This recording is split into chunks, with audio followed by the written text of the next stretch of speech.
An Introduction to Higher Education. This presentation will cover why you might want to choose higher education, making the right choices, and student life. Higher education, or HE, is an option for you after you have finished Level 3 qualifications at college or sixth form. It's normally completed at a university. You can also complete HE courses at colleges, through degree apprenticeships, and at other specialist institutions such as art schools, conservatoires, or agricultural colleges. I'll be focusing mainly on HE at universities in this presentation. Participating in higher education is optional, but why might you choose to do it? A key reason could be to land a dream job or improve your career prospects. Many professions require some form of higher level study, from healthcare professions like medicine or nursing, to teaching, law, and policing. Even if your chosen profession doesn't require higher level study, a HE qualification might help you progress quickly and improve your earnings potential. Or alternatively, you can apply for a range of jobs that are reserved for graduates, such as graduate schemes and junior management roles, straight away. You'll also develop higher level transferable skills that are valued by employers, such as teamwork, problem solving, communication, time management, and IT skills, to name just a few. And there are also lots of experiences available to students that you may not be able to have if you go straight into work. You might get help to secure a dream work placement abroad, be able to travel as part of your course, or play a sport or instrument at a high level whilst you study and gain your qualifications. Not to mention that you'll meet people from all over the world and hopefully have fun. Deciding whether HE is right for you is the first step, but it isn't the last. There is a huge amount of choice out there, with over 40,000 courses available at over 300 institutions just in the UK. You can choose between more traditional academic courses that you will recognise from school, such as geography, English, or biology, through to more vocational courses that are closely related to specific careers, such as architecture, video games design, or broadcast journalism. When choosing a course, start with what you enjoy and are good at, both in and out of the classroom. If you have a career in mind, check that your course will help you to get there. But if you aren't sure yet, over 60% of graduate jobs are open to graduates from any subject. So whatever course you pick, you will have employment options. As well as thinking about what you enjoy, there are other considerations when choosing a HE course. Unlike at college or sixth form, where the exam board designs a course for students at many centres across the country, when you get to HE, each institution designs its own courses, meaning that there can be big differences between courses with the same title. History at Huddersfield could cover totally different time periods to history at Leeds, for example. Courses will also have different entry requirements, so pick one that matches your qualifications.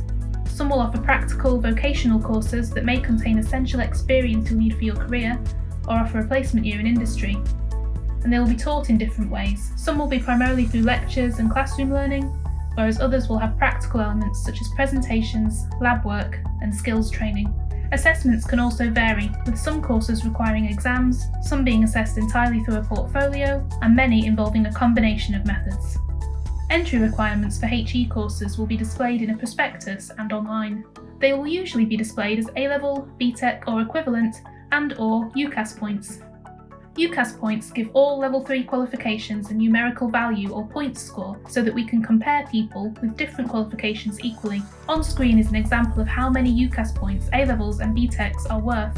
As an example, if you wanted to study business management at Huddersfield, we would accept 3 Bs at A-level, DDM at BTEC, or 120 UCAS points from a combination of Level 3 qualifications.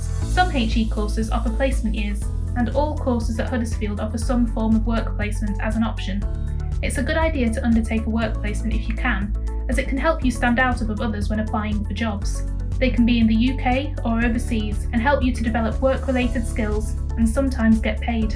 You can also enhance your final year of study by using your real-world experience. After making sure an institution offers a course that suits you, considering its teaching, entry requirements, and other factors discussed previously, you'll want to do some further research into the place you want to study at. Think about whether you want to study on a campus where all the buildings are together on one site, or in a city where it may be more spread out. There are universities and colleges in city, town, and rural locations, and you may prefer one of these over the other. You also need to think about how far away from home you want to be. You can do research through statistics websites, forums, and online chat to find out what other students think about the university. And if you can, try to go to an open day of any university you are considering, whether this is online or in person. Some useful sources of research are listed on screen. Prospects.co.uk has information about the graduate job market. TheStudentRoom.co.uk is great for finding out about the experience of other students, and Unistats.com can tell you which universities and courses do best in things like National Student Survey and the number of graduates employed after the course. Of course, there's more to university than just studying, and something you might want to consider is the experience you'll have as a student. A students' union is an organisation run by students for students, and most universities will have one. They will oversee the non-teaching elements of your university experience, such as social events and travel opportunities, wellbeing support, and help with finding accommodation and work.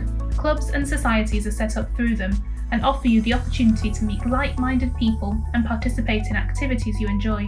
These could range from more familiar clubs like orchestras, drama clubs and sports teams to the more unusual such as Tea Drinking Society, Game of Thrones Society and even Quidditch Society. There will also be opportunities to get involved in the community through volunteering and fundraising, which is not only a good way to meet people and have fun, but also looks really good on your CV. There are a wide variety of options when it comes to where you live whilst at university. An increasingly common option is to live at home and commute. Around a third of students at Huddersfield do this, but if you want to live in, you can choose to live on site at a lot of universities, usually in student halls or a student village. This often involves having your own single bedroom on a corridor, sometimes with your own bathroom, and sharing kitchen and living room facilities with a number of others. You can get a bigger bed and more luxurious facilities for a premium price. Student halls often have shared social spaces, such as bars, gyms, and outdoor gardens that you can enjoy with friends. You can also choose to live in a shared house or flat in the town or city, or other private accommodation, such as self-contained studio flats. The choice is yours. The cost will vary widely based on whereabouts in the country you are and the level of luxury you want, but be prepared to pay anywhere between £80 and £150 per week, including your bills.